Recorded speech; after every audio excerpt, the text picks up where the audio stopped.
السلام علیکم ورحمت الله وبرکاتو. یو بل نوي بلاګ ته ښه راغلاست. امید لرم چې د دنیا په هر ځای کې یاست خوشحاله به یاست.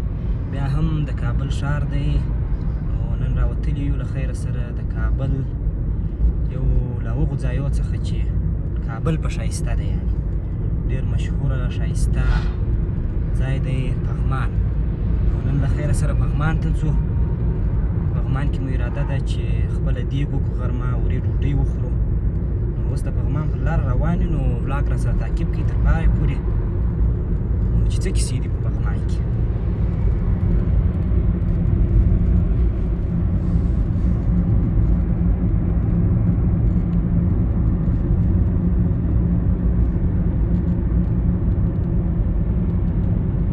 نو دا لاره سیده پغمان او کرغې ته تللې ده. سړکان خو نو ډېر وخت کېږي جوړ شوي دي، خو یعنې ازاد دي، ښه خوند کوي. ګورو چې په پغمان کې دا د ژمي موسم دی. پغمان خو اصلي په دوبي خوند کوي، ځکه اوبه و شینګیا و هر څه یي، هوا یخ وي. نو بس ژمی دی، نو د ژمي د هوا څه به هم یو څه خوند واخلو چې څنګه خوند کوي په ژمي کې پغمان. نو چې واوره وسي بیا هم ښه خوند کوي. نو اوس داسې یو موسم دی چې نه واوره شته او نه باران ستاسې، وچ حال دی.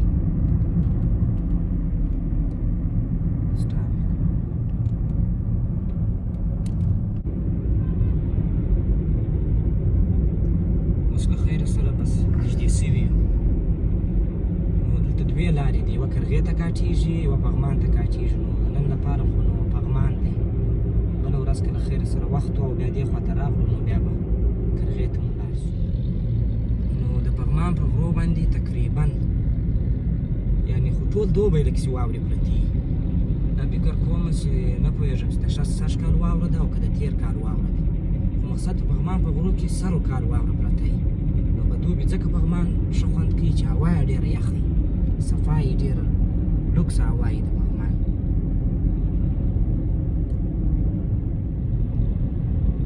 تقریبا بس د پغمان سرکه ورته وایاست که څه شی دی دا ځای. رسېدلي یو چې یوه لاره پغمان ته کاټېږي او یوه کرغې ته. دلته ګولایان هم دي، ځینې ځینې موټران تېز راځي.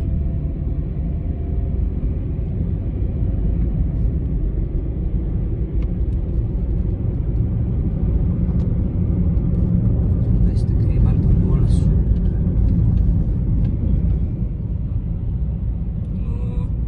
راسته لاس کې لاره ده، دا ولاړه کرغې ته. نو موږ ډایرکټ ځو دغسې د پغمان په طرف باندې. بله ورځ به بیا له خیره سره که وخت و بیا به د کرغې خوا ته مو لاړ شو. دا د کرغې بندې کرغه چې ورته وایي، دا د کرغې اوبه دي. دا پخوا بیخي زیاتې وې، تقریبا دغه دا درختې چې دی تر دغه ځایه پورې وې. نو اوس ډېرې کمې سوي دي، ځینې ځینې کښتۍ به هم پکښې ګرځېدلې، اوس هم معلومېږي. نو که دې خوا ته راوړه.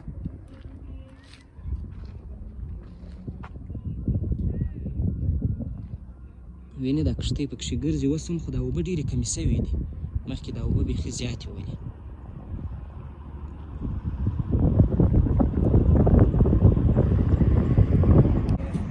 وخت هم ناوخته دی نه دی، ځکه بیا اشپزي مشپزي هم کوو. له دې خوا هم ډېره لوکس معلومېږي. دا اوبه اوس کمې سوي دي د کرغې د بنده. کنې مخکې به دا اوبه تر ډېره ځایه وې، نو ډېر ښه خوند یې کوو.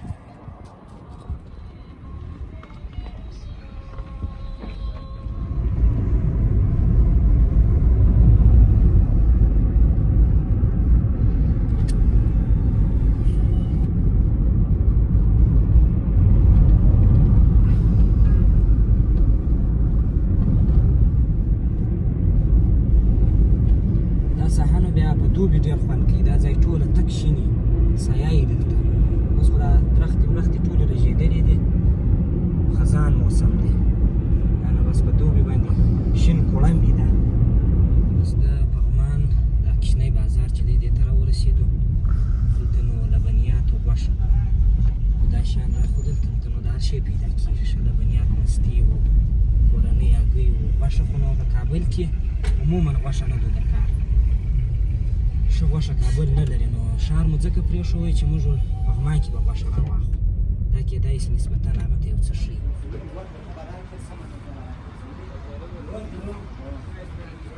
تاسو حساب په لاس درکړه غوښه راخلو دلته له خیره سره له هغه بعده بیا ځو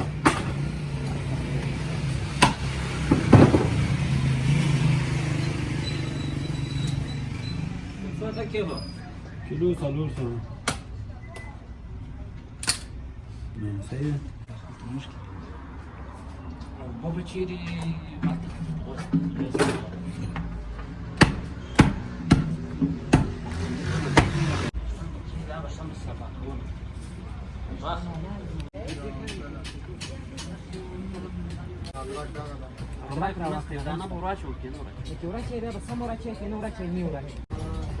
واو درې به درست رسو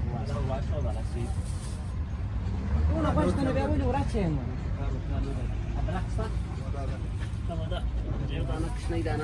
پیاز راواخله مالټې هم راخلو راوړه خلته داس نو دا د پغمان دستي دي دا د غوا دي او ډېرې لوکس معلومېږي داسې وګوره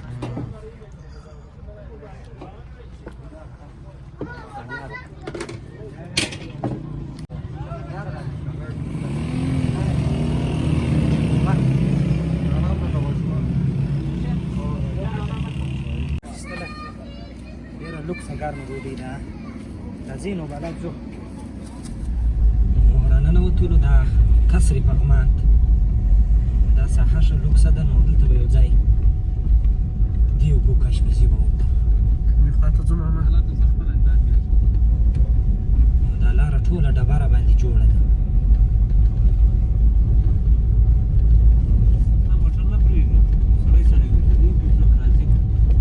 دا چپلاس کې د قصر پغمان دی او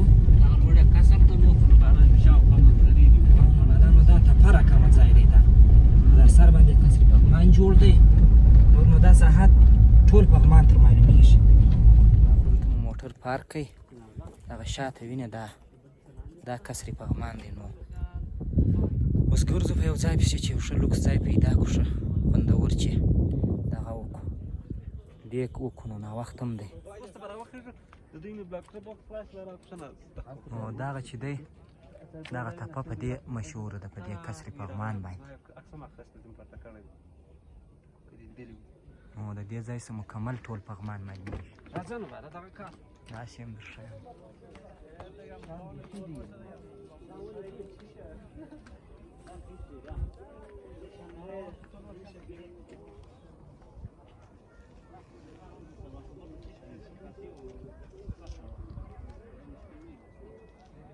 اوس په دې ساحه کې خلک ډېری کښېني دلته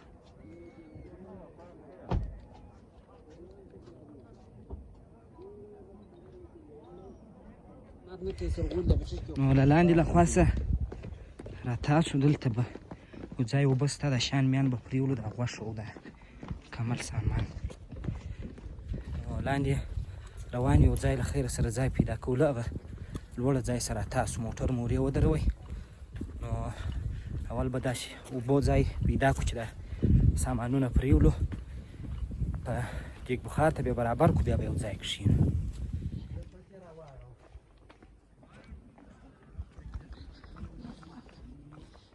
ځای نو بس ټوله په ډبره جوړ دی ډېر خلک راغلي دي تقریبا دا هغه بیا دا بل طرف دی دا نو بس اکثره د پغمان درې دي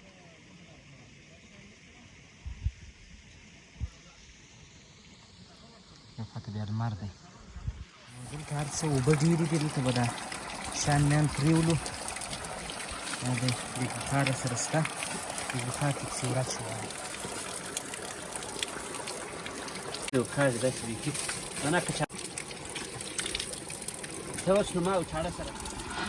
اشپزي هم داسې پټاني اشپزي ده ښه پټاټې مو ور واچولې غوښه مو ور واچولې ادرک اوس وار د ادرک ده ادرک پسې ور اچوو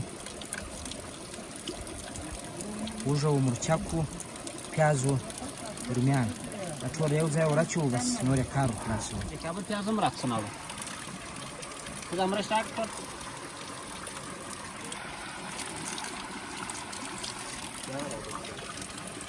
راکړه هغه هم راکړه پیاز مو پسې واچول وهغه رومۍ هم راکړه رومۍ چې ډېر واچوي اوبه پکې کار خرابوي راکړه وږه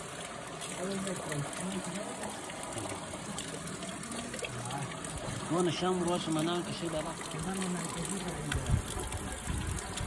وږه ده وږه ګشنیز پیاز ادرک رومۍ غوښه ټول مو یو ځای سره ور واچوو ویله ماوله دا راواخله و اودس خو لرو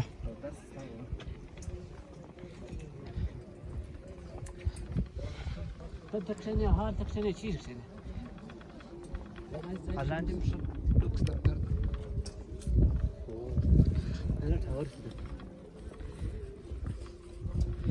نو ټول پغمان شاوخوا تر لاندې دی تر دې ساحې شان مالته پرېولله دورې مو دغسې یو دم سره ور واچول پټاټې پیاز وږه ګشنیز ادرک رومیان غوښه نو اوس یې ږدو له خیر سره پر ګاز ډبه باندې ډبه مو ولګوله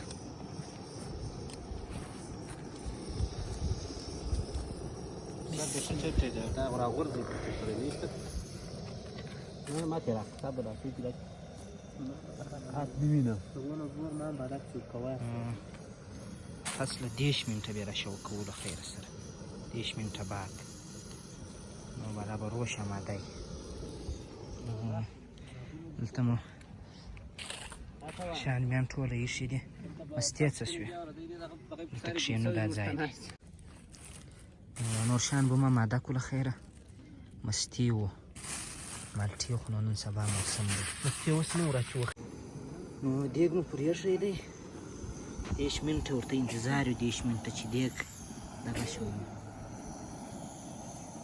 دې خواته دا ساحه هم ډېره لوکسه ده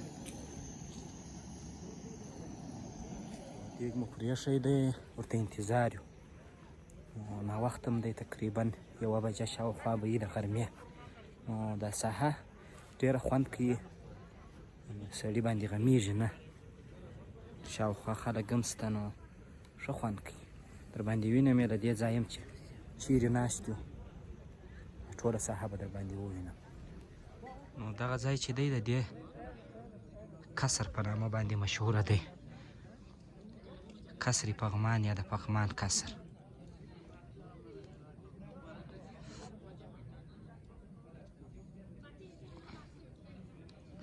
واقعیت چې ارځي د ښایست پر تمامه ده نو دا به بیا په دوبي کې فکر کوم تر دې ډېر ښه خوند کوي که اوس خو لا د خزان موسم دی خاص شینګیا کمه ده پکښې کې نو په دوبي به زه هم ډېر خوند کوي دا ساحه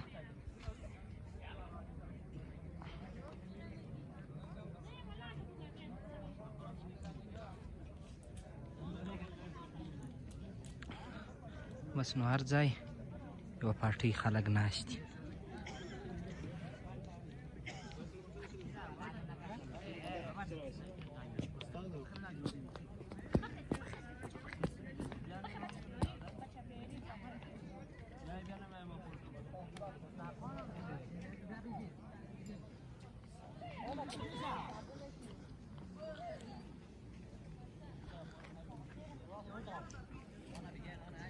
موږ دې ګال ته پرې ایښی دی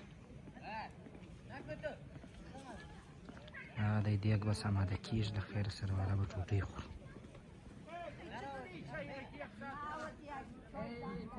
پکې ولاړ شي والا خو نو دغه دی دیګ بوی به کېدای شي تی کوم د راغلي داسې لوکس بوی ولاړی اوس هوا وځي ورته ناست یو نو چې څنګه به شي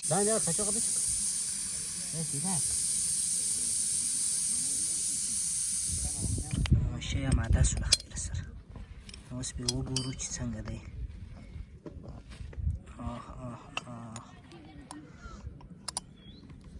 هر څه داسې خوړین پراته دي ښه دې غوښه ماشه وګوره چې چې غوښه یې پخه ده که او شیټ سخته پخه ده.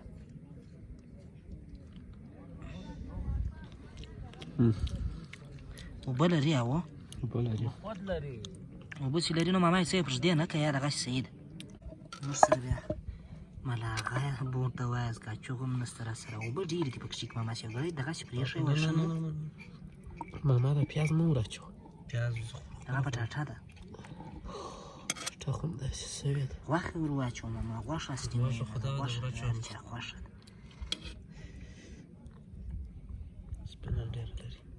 خالي رنګ یو څه سپېره ځکه دی چې موږ نه شی نه دي وراچولی مصاله هم نه ده وراچوې. دا خاص دمپوخت نمکین روش دی یعنې دې ته وایي دمپوخت نمکین روش. اوبه ور واچوه بیا دې کار خوند نه کوي. اوبه ور واچوه خو غوښه یو څه ور واچوه ماما غوښه خو دغه څه پکې به ده. دا بله پښتۍ یم دا پښتۍ دا به دا مه وراچوه غوښه دې بیخي ډېره مه وراچوه. چې راواخلې وه غوښه راځي غوښه راواخلې. به راواخلې بلانه ده پاته دغه ده خار ډک ده ټولې غوښې مې ته راواخېستې. زما په اشپزي کې کار لري اخر به زه اندر ولاړ شم بس ته والا دیګ ډېر ډک شو. ودرې دغه وکړه په پورته کړي څه لیاب ور واچوه بیا لیاب به دا خوند نه کوي اوبه دي واچوه دا بیا نور لیاب هم کښې څه ور واچوه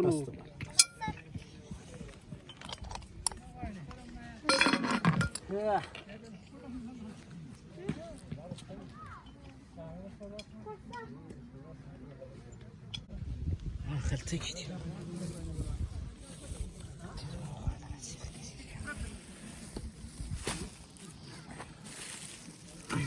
شی خو داسې شی داسې دی چې لکه اوبه داسې سوی دی.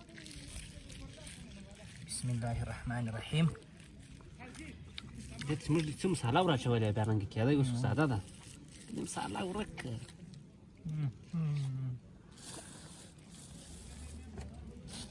نو مالګه مو دلته پر وانهچوله چې ته مالګه په لاس راکړو دا ژر یې راوړه.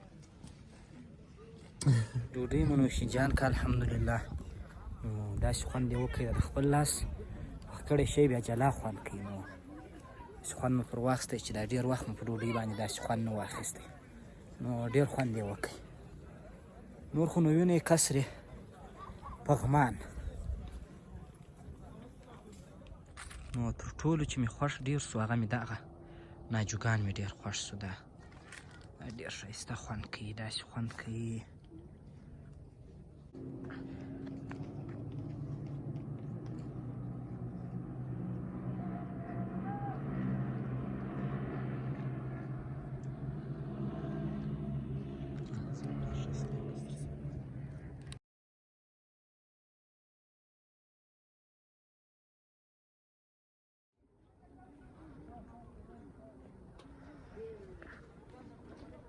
دا څوک داسې پروا سوه 15 دېرش دی په تیپه دا د مارکېټ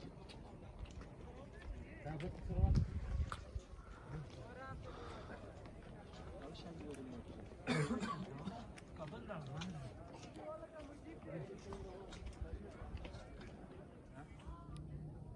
نو دا و د نن ورځې د پغمان د کسرې پغمان یو ولاګ چې در باندې ومو لیدی ډوډۍ مو وخوړله. نو خدای دې وکړي چې خوند مو ورباندې اخیستی دا د پغمان او د کابل ښایست مو لیدلی چې کابل څونه ښایسته دی. که څه هم ژمی ولو د خزان موسم دی نو هغه کوم خوند چې په دوبي کوي هغه نشته پکښې خو بیا هم ښه خوند یې وکړی ډېر زما خپله واقعیت هم د روح ارامه شو ډېر خوند یې وکړی. نو تر یو بل ولاګه پرې ماته راکړئ اجازه هر چیرې چې یاست ښه وخت ولرئ د الله په امان.